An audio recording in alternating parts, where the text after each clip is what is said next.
నమస్తే, welcome to BRK news. నేను ఝాన్సీ.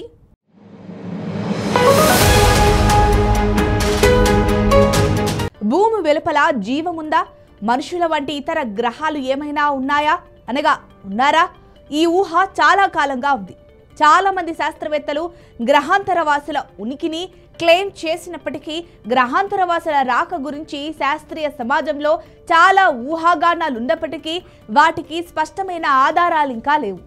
ఎవరూ వాటిని చూడలేదు కూడా. గత కొన్ని సంవత్సరాలుగా గ్రహాంతరవాసుల కోసం అమెరికన్ అంతరిక్ష పరిశోధన సంస్థ నుంచి శాస్త్రవేత్తలు వెతుకుతున్నారు.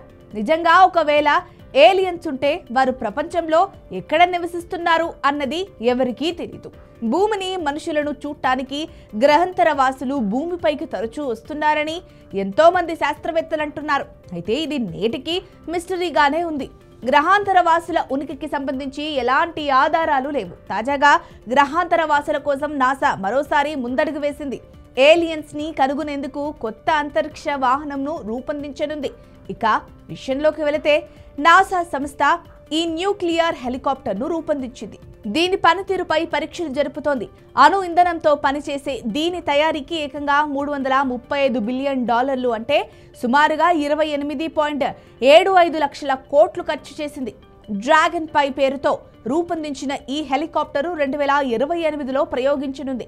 గ్రహాంతర జీవుల అన్వేషణ కోసం దీనిని అంతరిక్షంలోకి పంపనుంది.